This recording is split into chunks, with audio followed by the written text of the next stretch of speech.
Hi friends, welcome to మన Bommarillu. Upcoming రివ్యూలోకి వెళ్ళిపోదాం. Prem and చామ్ ఎలా అయినా ఉపేంద్రే చంపాడు అని సాక్ష్యాలు తీసుకురావడానికి ఇంకా పని వాళ్ళ దగ్గరికి వెళ్ళేసరికి పాపం పని వాళ్ళిద్దరినీ ఆల్రెడీ చంపేసి ఉంటాడు ఉపేంద్ర. ఇంకా పని వాళ్ళ ద్వారా సాక్ష్యం ఉండదు కాబట్టి రూమ్లోకి వెళ్ళి చూసేసరికి అక్కడ పసుపులో పాస్పరస్ డబ్బా కలిపినట్లు ఆ డబ్బా అక్కడ క్లియర్గా ఉంటుంది. ఇంకా ఈ సాక్ష్యం మనకి బాగా పనికి వస్తుంది చామని చెప్పి ఆ డబ్బాని లేక పాస్పరస్ బాటిల్ని తీసుకొని ఇంకా అలా ఎస్కేప్ అయిపోతారు ప్రేమ్ అండ్ చామ్. వాళ్ళనే వెతుక్కుంటూ వెళ్ళిన ఉపేంద్ర ఇద్దరు వచ్చారంటే ఖచ్చితంగా ఆ రామచంద్రయ్య కూతురే అయ్యుంటుంది. మరి తనతో వచ్చిన వాడు ఎవడై ఉంటాడు? ఒకవేళ తన బాయ్ ఫ్రెండా లేకపోతే తన భర్త? రేయ్, అణువణువు వెతకండి, ఊరంతా గాలించండి, ఖచ్చితంగా వాళ్ళు ఇక్కడే ఉండి ఉంటారు, దగ్గరలోనే ఉండి ఉంటారు, వాళ్ళు తప్పించుకోకూడదు, ప్రాణాలతో నాకు వాళ్ళు కావాలి అని చెప్పి గట్టిగా ఆర్డర్ వేస్తాడు ఉపేంద్ర. వాళ్ళ పని వాళ్ళు ప్రేమ్ అండ్ చామ్ కోసం వెతుకుతూ ఉంటారు. ఇది ఇలా ఉండగా ప్రేమ్ అండ్ చామ్ ఇద్దరు పరిగెత్తుకుంటూ వెళ్తూ ఉంటారు. చామ్, ఇంకొద్ది దూరం నడిస్తే మనం సిటీకి చేరుకుంటాం చామ్, కానీ కారు వదిలేశాను చామ్ అని అంటారు. కరెక్టే బాబు, ఇప్పుడు మనం కారు దగ్గరికి వెళ్ళాలి అంటే మళ్ళీ ఆ ఉపేంద్రకి దొరికిపోతాం బాబు, అందుకే ఇంకొంచెం దూరం నడిచి వెళ్ళిపోదామని చెప్పి అప్పుడే ఫుల్గా డ్రింక్ చేసి ఒక కానిస్టేబుల్ తూగుతూ వస్తూ ఉంటాడు. ఏయ్, ఏంటి అర్ధరాత్రి ఒక అమ్మాయి అబ్బాయి రోడ్డు మీద పరిగెడుతూ కనబడుతున్నారు, వీళ్ళని చూస్తే మంచి బోనిలాగే అనిపిస్తుంది, నాకు డబ్బులు వస్తాయి, పోలీస్ స్టేషన్కి తీసుకువెళ్తే వీళ్ళ వల్ల నాకు ప్రమోషన్ వస్తుంది, ఏయ్ ఆగండి అని చెప్పి వాళ్ళిద్దరిని ఆపుతాడనమాట. అలా ఇంకా కానిస్టేబుల్ సార్ మేము అని చెప్తూ ఉంటాడు ప్రేమ్.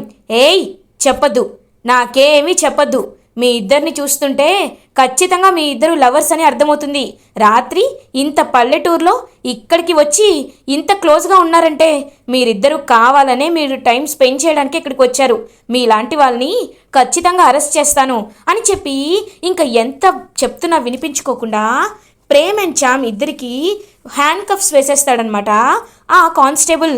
ఇంకా ఆయన డ్రింక్ చేసి ఉండడంతో ప్రేమ్కి ఒకటి హ్యాండ్ కఫ్, చామ్కి ఒక హ్యాండ్ కఫ్, ఇద్దరి హ్యాండ్స్ కలిసేలా హ్యాండ్ కఫ్ వేస్తాడు. ఇంకా సంఖ్యల్ని విడిపించుకోవాలని చూసే లోపే అతను కళ్ళు తిరిగి పడిపోతాడు బాగా ఫుల్గా ఎక్కువైపోయి. ఇంకా వెంటనే చామ్ రా పరిగెట్టాలి అని చెప్పి పాపం ఇద్దరు ఆ పని వాళ్ళ నుండి ఉపేంద్ర మనుషుల నుండి తప్పించుకోవడానికి ఒక పెద్దావిడ ఇంటికి వెళ్తారు. హే బాబు, ఎవరు మీరు, ఇంత టైంలో ఇంత స్పీడ్గా మా ఇంటికి వచ్చారు అని అడుగుతారు ఆ పెద్దావిడ. ఆ బామ్మగారు, ఈ ఒక్కరోజు మీ ఇంట్లో మమ్మల్ని తలదాచుకొనివ్వండి, మా వెంట రౌడీలు పడుతున్నారు, ప్లీజ్ బామ్మగారు అని అంటుంది చామంతి. చూడండమ్మా, ఎవరిని పడితే వాళ్ళని ఇంట్లో ఎలా ఉండనిస్తామమ్మా, అయినా మీరిద్దరూ ఎవరు, భార్యాభర్తలా అని అడుగుతారు ఆ పెద్దావిడ. అది అని పాపం చామ్ చెప్పేలోపు అవును మేమిద్దరం భార్యాభర్తలం అని అంటాడు ప్రేమ్. ఒక్కసారిగా షాక్ అయిపోతారనమాట ఇంకా చామంతి. బాబు అని అంటుంది. ఏంటి చామ్, మన స్టోరీ తెలుసు కదా, ఎందుకు కంగారు పడతావు, ఆవిడ చూడు ఖచ్చితంగా మనకు సపోర్ట్ చేస్తుంది, నువ్వేమీ కంగారు పడద్దు. మేడం, మాకు కొంచెం దాహంగా ఉంది, వాటర్ తీసుకొస్తారా అని అడుగుతారు. ఉండు బాబు, ఇప్పుడే తీసుకొస్తాను అని చెప్పి లోపలికి వెళ్తారు. చామ్, నువ్వు ఆవిడ చెప్పింది విన్నావు కదా, విన్న తర్వాత కూడా ఎలా ఆవిడ మనల్ని ఇక్కడ ఉండనిస్తుంది అనుకుంటున్నావు? ఆవిడ మనల్ని ఇక్కడ ఈ రాత్రంతా ఉండనివ్వాలి అంటే మనం భార్యాభర్తలవని చెప్పాలి చామ్, అప్పుడే ఆవిడ మనల్ని నమ్ముతారు, లేదు మాకు సంబంధం లేదు అని చెప్తే మనల్ని వేరే విధంగా అనుకుంటారు, ఈ ఒక్క విషయంలో కాస్త నువ్వు సైలెంట్గా ఉండు చామ్ అని అంటారు. అది కాదు బాబు అని చెప్పేలోపు ఆవిడ వాటర్ తీసుకొస్తుంది. ఏంటమ్మా ఇంకా నించొనే ఉన్నారేంటి, కూర్చోండి అని ఆ పెద్దావిడ చెప్తుంది. ఇంకా కూర్చుంటారు ప్రేమ్ అండ్ చామ్. ఏంటి అలా చెమట్లు పట్టేశాయి, ఏమైంది, ఏదైనా ప్రాబ్లమా, అయినా రౌడీలు మిమ్మల్ని తరమడం ఏంటి అని అంటారు. అది చాలా పెద్ద ప్రేమ కదండి అని అంటాడు ప్రేమ్. ఏంటి ప్రేమ కదా అని ఆ పెద్దావిడ కూతురు ఇంకా లోపల నుండి బయటికి వస్తుంది. అబ్బా, దీనికొకటి నవలల పిచ్చి, ఎక్కడైనా ప్రేమ అనే పదం వినపడిందంటే ఎగురుకుంటూ వచ్చేస్తుంది, అయినా పాపం అలసిపోయినట్టున్నారు, మీరు వెళ్ళి రెస్ట్ తీసుకోండి అని అంటారు. ఆ రెస్ట్ కాదు, నాకు వీళ్ళ లవ్ స్టోరీ తెలుసుకోవాలనుంది అని అంటుంది ఇంకా పెద్దావిడ వాళ్ళ కూతురు. ఏయ్, వాణ్ణి కనీసం ప్రశాంతంగా ఉండనివ్వవే. అమ్మా, ఇదిగో ఇవి మా కూతురి బట్టలే, వెళ్ళి బట్టలు మార్చుకోమ్మా అని చెప్పి ఇంకా ఒక కొత్తదైతే హాఫ్ శారీ ఇస్తారు. పాపం ప్రేమ్ అండ్ చామ్ ఇద్దరికి చేతికి హ్యాండ్ కఫ్స్ వేసి ఉండడం వల్ల ఇంకా ఏం చేయాలో అర్థం కాదనమాట ప్రేమ్కి. చామ్ కూడా చూస్తూ ఉంటుంది. చామంతి ప్రేమ్తో, బాబు మీరు అలా వెనక్కి తిరిగి నించుంటే నేను బట్టలు మార్చుకుంటాను బాబు అని చెప్తుంది. సరే చామని చెప్పి పాపం వెనక్కి తిరిగి నించుంటాడనమాట ప్రేమ్. ఇంకా అలా తన డ్రెస్ అయితే చేంజ్ చేసేసుకుంటుంది చామ్. ఇంకా కరెక్ట్గా పాపం గట్టిగా ఇలా లాగేసరికి చామంతి ప్రేమ్ కరెక్ట్గా వచ్చి పడిపోబోతూ ఉంటే చామ్ పట్టుకుంటుంది. ఇద్దరు ఒకరి కళ్ళలోకి ఒకరు ప్రేమగా చూసుకుంటూ ఉండిపోతారు. పాపం చామ్ ప్రేమ్ వైపు, ప్రేమ్ చామ్ వైపు చూస్తూ ఉంటారు.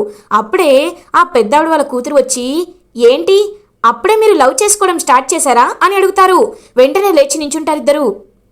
చెప్పండి, నేను ఏది క్యూరియాసిటీతో అడుగుతాను, మీరు చెప్పకపోతే నాకు నిద్ర పట్టదు, చెప్పండి చెప్పండి అని చెప్పి వాళ్ళ లవ్ స్టోరీ అడుగుతూ ఉంటుంది. నేను చెప్తాను. మాది ఒక రాజవంశం. మా అమ్మ పేరు రమాదేవి, మా నాన్న పేరు హర్షవర్ధన్. మేము ఎంతో ఉన్నవాళ్ళం, కానీ నాకు ఉన్నవాళ్ళకంటే లేని వాళ్ళంటేనే గౌరవం. వాళ్ళలోనే కల్మషం లేని జీవితం గడుపుతారని, కల్మషం లేని మాటలు ఉంటాయని గమనించాను. అదే టైంలో మా ఇంటికి వచ్చిన ఒక పని పిల్లని చూసి మనస్ఫూర్తిగా ఇష్టపడ్డాను. తను ఎవరో కాదు, చామ్ని చూడగానే ఇష్టపడ్డాను. కానీ ఎప్పుడూ తన నా ఉద్దేశంతో చూడలేదు. తను కూడా మొదట్లో నేనంటే తెలియనట్టుగా, నేనంటే పట్టనట్టుగా ఉండేది. కానీ తర్వాత మా ఇద్దరి మధ్యలో స్నేహం ప్రేమగా మారింది. తన నా బర్త్డేకి నేను ఎప్పటికీ మర్చిపోలేని గిఫ్ట్ని నాకు ఇచ్చింది. ఆ తర్వాత అని చెప్పి పాపం చెప్తూ ఉంటాడనమాట ప్రేమ్. అలా ఇంకా చూస్తూ ఉండిపోతుంది చామ్. వావ్, చాలా ఇంట్రెస్టింగ్గా ఉంది. మరి మీరిద్దరూ ఎందుకు పారిపోయారు అని అడుగుతుంది ఇంకా పెద్దావిడ వాళ్ళ కూతురు. చెప్పాను కదా, మా అమ్మకేమో నాకు వేరే సంబంధం ఇచ్చి చేయాలని కోరిక, నేనేమో చామ్ని ప్రేమించాను. నీకు నీ స్థాయికి తగ్గ అమ్మాయి కాదు అని చెప్పింది.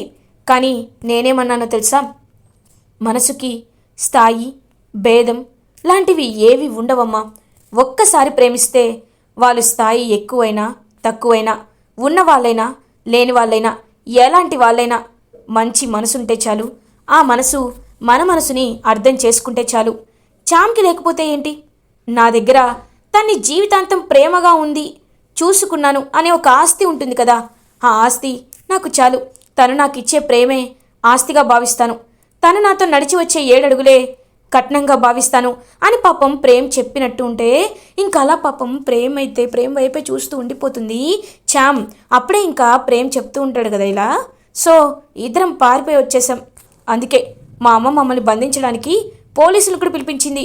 ఆ పోలీసుల నుండి తప్పించుకొని వస్తేనే ఇదిగో ఇలా సంఖ్యలు వేశారు అని చెప్తాడనమాట ప్రేమ్. వావ్, మీది సూపర్ లవ్ స్టోరీ సార్. నిజంగా మీరు ఈ అమ్మాయి కోసం ఇంతలా ప్రాణం పెడుతున్నారంటే అక్క నువ్వు నిజంగా గ్రేట్. నీకు చాలా మంచి భర్త దొరికాడు అని చెప్పి పాపం చెప్తుంది. ఇంకా చామ్ కూడా అలా చూస్తూ ఉంటుంది ప్రేమ్ వైపు. తను వెళ్ళిపోతుంది. ఇంకా చామ్ అలా చూస్తూనే ఉండిపోతుంది. చామ్ అని అంటారు. బాబు మీరు చెప్పేది అని అంటుంది. ఏంటి చామ్, నిజం అనుకుంటున్నావా ఏంటి కొంపతీసి అని అంటాడు. లేదు బాబు, మీరు రామాదేవి గారి కొడుకు అని చెప్పారు. అక్కడ నాకెంత నవ్వొచ్చిందో తెలుసా.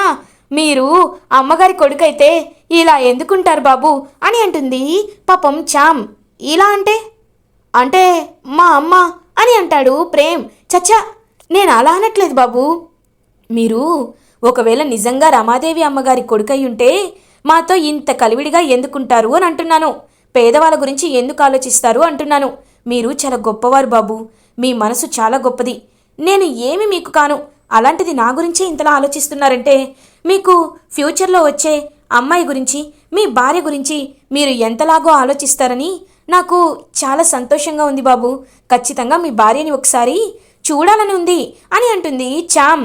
పాపం మనసులో అనుకుంటాడనమాట ప్రేమ్. ఆ భార్యవి నువ్వే అవ్వాలని మనస్ఫూర్తిగా కోరుకుంటున్నాను చామ్. కానీ దేవుడు ఎటు రాసి పెడతాడో, మనిద్దరిని కలుపుతాడో లేదో తెలీదు కదా చామ్ అని పాపం మనసులో అనుకుంటాడు ప్రేమ్. సరే బాబు, నిద్రపోండి, రేపు ఉదయం లేవగానే మనం వెళ్ళిపోదాం బాబు అని చెప్పి ఇంకా నిద్రపోమని చెప్తుంది ప్రేమ్తో చామ్. ఇది ఇలా ఉండగా ఉపేంద్ర మనుషులు అన్ని ఇల్లులు వెతుకుతూ ఉంటారు. కానీ లోపలికి రారు కాబట్టి ఇంక వాళ్ళకి ఎలాంటి డౌట్ రాదు కాబట్టి, రేయ్ వాళ్ళు తప్పించుకొని వెళ్ళిపోయారనుకుంటారా, పద వెళ్దాం. అయ్యగారు మేమంతా వెతికామండి, కానీ వాళ్ళు ఎక్కడా లేరు. ఒకవేళ వాళ్ళకి దొరికిన బస్సులో ఊరు దాటిపోయారేమో, ఊర్లో మాత్రం ఎక్కడా లేరు బాబు అని చెప్తారు ఆ పనివాళ్ళు. ఛా, దొరికినట్టే దొరికి తప్పించుకున్నారు. అయినా వాళ్ళకి సాక్ష్యం దొరకడానికి అక్కడ ఏమీ లేదులే అని చెప్పి ఇంకా అలా ఉపేంద్ర లోపలికి వెళ్ళిపోతాడు. ఇది ఇలా ఉండగా మార్నింగ్ అవుతుంది. ప్రేమ్ అండ్ చామ్ ఇద్దరూ కలిసి ఇంకా బయటికి వచ్చేస్తారు. థ్యాంక్ యూ అమ్మా, మీ రుణం ఎప్పటికీ మర్చిపోలేమని చెప్పి ఇంకా వాళ్ళ కారు దగ్గరికి వచ్చి కారులో ఇంటికి వెళ్ళిపోతారు, బయలుదేరుతారు ప్రేమ్ అండ్ చామ్. ఇటువైపు రమాదేవి వాళ్ళు కూడా, ఉపేంద్ర ఇంకా మేము బయలుదేరుతాం, ఎలాంటి అవసరం వచ్చినా నువ్వు నాకు కాల్ చేయి సరేనా అని చెప్పి ఇంకా అలా అక్కడి నుండి అయితే వెళ్ళిపోతారనమాట రమాదేవి అండ్ రామచంద్రయ్య గురించి వెతుకుతూ. ఇంకా జగదీష్ కూడా, ఏంటన్నయ్యా నాకేమీ అర్థం కావట్లేదు, అయినా వాళ్ళు పట్టుకోవడం మనకి ఇంత కష్టంగా ఉందేంటన్నయ్యా అని అంటుంది రమాదేవి. ఏం చేయమంటావమ్మా, మనం ఇంకేం చేయగలమమ్మా అని అంటారు. అలా ఇంక తనైతే, కానీ అన్నయ్య మనం వాళ్ళని ఖచ్చితంగా వెతికితే పట్టుకోవచ్చు కదన్నయ్యా. చూడు, రామచంద్రయ్య ఇంటి పేరుపై ఎవరెవరున్నారు, ఎక్కడెక్కడ ఉన్నారు, అన్ని విషయాలు నేను తెలుసుకోవాలన్నయ్యా. అది మాత్రమే కాదు, మనం అంత ఆస్తిని కొట్టేయాలి అంటే మన దగ్గర ఒకే ఒక్క దారుంది, అది ఏంటో తెలుసా అని అడుగుతుంది రమాదేవి. ఏంటి, ఏం మాట్లాడుతున్నావమ్మా అని అంటారు. రాజమణిహారం అన్నయ్యా అని అంటుంది రమాదేవి. ఒక్కసారిగా షాక్ అయిపోతాడు జగదీష్. ఏం మాట్లాడుతున్నావమ్మా, రాజమణిహారం ఏంటి అని అంటారు. అన్నయ్య, నాకు ఒక విషయం అర్థమైంది, రాజమణిహారం మన దగ్గర లేకుండా పోయింది అంటే ఖచ్చితంగా అది ఆ రాజావారు రాణివారు వాళ్ళ మనవరాల దగ్గరే ఉండుంటుందన్నయ్యా. నాకెందుకో ఆ మనవరాలు బ్రతికే ఉంది అనిపిస్తుంది. తప్పిపోయినా మనవరాల్ని వెతకాలి అంటే మనకి ఈజీ అవుతుంది కదా, ఆ రాజమణిహారాన్ని దక్కించుకుంటే కానీ నా ఈగో సాటిస్ఫై అవ్వదు. ఈ రామచంద్ర ఇదేముంది, వాణ్ణి విడుదలైనా చంపేస్తాం, అవ్వకపోయినా చంపేస్తాం, వాడి కూతురెవరో తెలుసుకొని ఫ్యామిలీ మొత్తాన్ని లేపేస్తాం. కానీ ఇటువైపు ఈ రాజమణిహారం పైనే నా మనసంతా ఉంది. అయితే ఆ పిల్ల ఆచూకీ తెలుసుకోవాలంటే కనీసం ఫోటో అయినా ఉండాలి కదమ్మా, మనకంటావా? అది 20 ఏళ్ల క్రితం జరిగిన విషయం, అది మనకి ఎలా గుర్తుంటుందమ్మా అని అంటారు జగదీష్. ఇదిగో అన్నయ్య అని చెప్పి అలా ఇంకా ఫోటో తీస్తుంది. ఒక్కసారిగా జగదీష్ షాక్ అయిపోతాడు. ఏంటమ్మా ఇది అని అడుగుతారు. చెప్పాను కదన్నయ్యా, మన జ్ఞాపకాల గురించి వెతుకుతుంటే ఈ జ్ఞాపకం దొరికింది. ఇదిగో ఆ రాజావారు రాణివార్ల వాళ్ళ మనవరాలి ఫోటో. ఈ ఫోటోని వెతుకుతూ మనం చేశామంటే ఖచ్చితంగా నిజం అదంతటదే బయటికి వస్తుందన్నయ్యా, ఖచ్చితంగా వస్తుంది. ఈ పాప కనిపించకుండా పోయింది, మాకు చాలా ఆస్తి ఉందని పేపర్లో యాడ్ వేయించు, అప్పుడు అన్ని నిజాలు బయటికి వస్తాయి అని చెప్పి రమాదేవి చెప్తుంది. సరేమ్మా, నువ్వు చెప్పినట్టే పేపర్లో యాడ్ వేపిస్తాను అని చెప్పి ఇంకా ఫోటోని అక్కడి నుండి తీసుకువెళ్తాడు జగదీష్. ఎలా అయినా రాజమణిహారాన్ని దక్కించుకోవాలి. ఒకవేళ ఆ మనవరాలు ఉండి ఉంటే దాన్ని చంపేసి మిగతా ఆస్తి కూడా నేనే తీసుకోవాలి అని క్రూయల్గా ప్లాన్ చేస్తూ ఉంటుంది రమాదేవి. ఇది ఇలా ఉండగా ప్రేమ్ అప్పుడే ఇంటికి రీచ్ అవుతాడు. చంద్రిక ప్రేమ్ కోసం పాపం వెయిట్ చేస్తూ ఉంటుంది. చందు చందు అని పిలుస్తూ ఉంటాడు. బాబు వచ్చేసావా బాబు, నీ గురించే ఎదురు చూస్తున్నాను, అక్కడంతా సేఫేనా అని అడుగుతారు చంద్రిక. సక్సెస్ అయింది, ఒక కీలకమైన సాక్ష్యాన్ని మేము తీసుకువచ్చాం చందు అని చెప్తాడు పాపం చంద్రికతో ప్రేమ్. నాకు తెలుసు బాబు, నువ్వు ఏదైనా ఒక్కసారి బలంగా కావాలి అని నిశ్చయించుకుంటే నువ్వు అది ఖచ్చితంగా చేస్తావు బాబు అని అంటారు. ఇంక వెంటనే హ్యాపీగా ఫీల్ అవుతారు చంద్రిక ప్రేమ్. సరే నాకు చాలా ఆకలిగా ఉంది, ఏమీ భోజనం చేయలేదు, నువ్వు నాకు తినిపిస్తావా అని అడుగుతాడు పాపం ప్రేమ్. ఇంకలా ప్రేమ్ వైపు ప్రేమగా చూస్తూ ఉంటుందన్నమాట చంద్రిక. ఇంకా చూస్తూ ప్రేమ్కి గోరుముద్దలు తినిపిస్తూ ఉంటుంది. బాబు, నీతో బంధం ఏమిటి అని నీకు తెలియట్లేదు అని అనడానికి కూడా లేదు, నువ్వు నాతో ఎంతో కలివిడిగా ఉంటున్నావు ప్రేమ్ బాబు. నువ్వు నా కన్న కొడుకు అనే నిజం బయట పెట్టుకోలేని దౌర్భాగ్యపు తల్లిని బాబు నేను అని పాపం చంద్రిక మనసులో అనుకుంటుంది. ఏంటి చందు, ఏంటి అలా ఉన్నావు అని అడుగుతాడు పాపం ప్రేమ్. అలాంటిదేమీ లేదు అని చెప్పి పాపం చంద్రిక కవర్ చేసేసి అలా ఇంకా అక్కడి నుండి వెళ్ళిపోతారు. ఇది ఇలా ఉండగా మార్నింగ్ అవుతుంది. ఇంకా పేపర్ అయితే అందరూ వేస్తూ ఉంటారనమాట. అప్పుడే కరెక్ట్గా ఇంకా చామైతే అలా ఇంకా పేపర్ని చూస్తుంది. చూసేసరికి ఒక్కసారిగా చామంతి షాక్ అయిపోతుంది. ఇంకా వెంటనే పరిగెత్తుకుంటూ వాళ్ళ అమ్మ దగ్గరికి వస్తుంది చామంతి.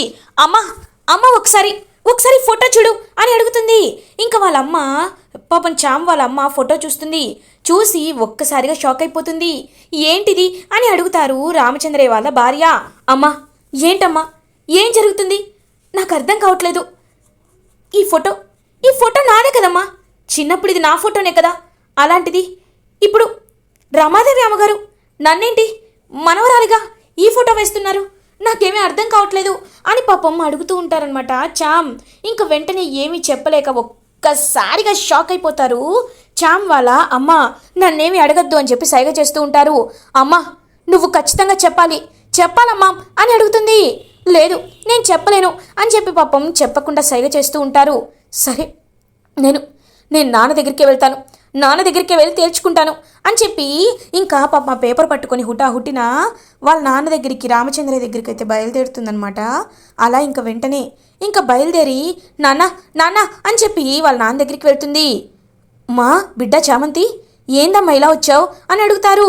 నాన్న ఒకసారి ఫోటో చూడు నాన్న, ఇది నా చిన్నప్పటి ఫోటో కదా నాన్న, అలాంటిది ఈ ఫోటో ఇప్పుడు పేపర్లో పడింది. ఇది రాజావారు రాణివారి గారా మనవరాలుగా రమాదేవి వాళ్ళు ఈ ఫోటో వేశారు.